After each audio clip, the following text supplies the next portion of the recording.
I came to the States at 7.5. So when people would ask me, where are you from? I would always say, Russia.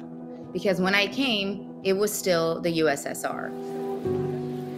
War starts, and instantly I found myself being like, oh, I am not Russian. I am Ukrainian who speaks Russian. And I turned to my kids and I was like, you are Ukrainian. You are not Russian.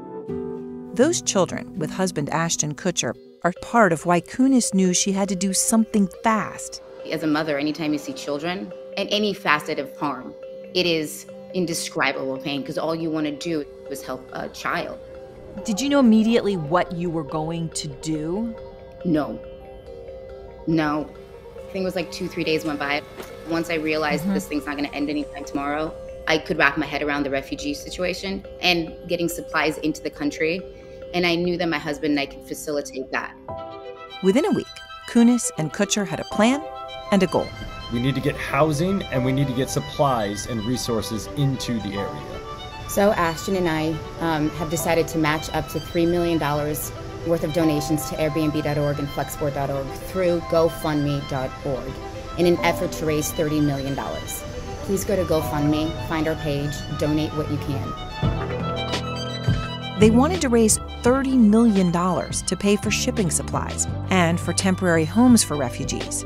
How did you get all that together so quickly?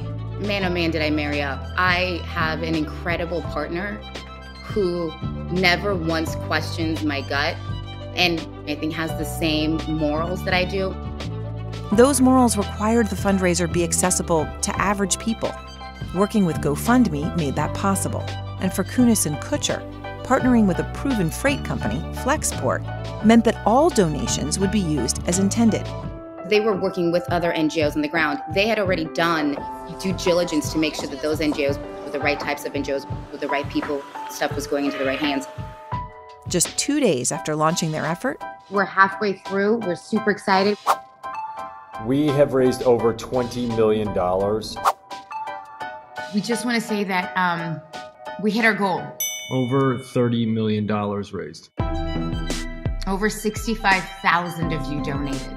It's 1.2 million people that are being reached by the shipments managed by Flexport, and this number will also only continue to increase. All your donations can provide 2-week stays to 35,000 refugees. The effort caught the attention of Ukraine's president, Volodymyr Zelensky, who reached out to Kunis and Kutcher for a video call. It was very, very smart. Wow. There was no chit-chat. It was literally like, get down to business. Like, who do you know that can assist with this?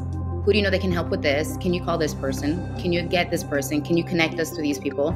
Ash and I are super fortunate where I feel like our Rolodex is really fat. And that is probably one of our greatest superpowers, is we can get a lot of people on the phone. The couple met Zelensky and his wife a few years earlier in Kyiv and left that meeting believers in Ukraine's new leader.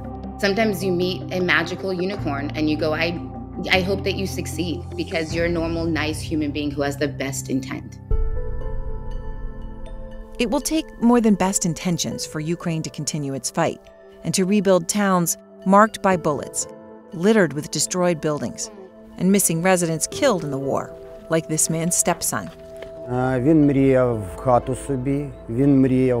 He dreamed of a house, a car. He dreamed of living on. How do you go from here to what the next steps are for you philanthropically in such a chaotic and disastrous situation? There's a 2-part solution to this. One is get the public involved, right? If you feel like you donated $5, $2, $10, you have an invested interest in the outcome of your donation.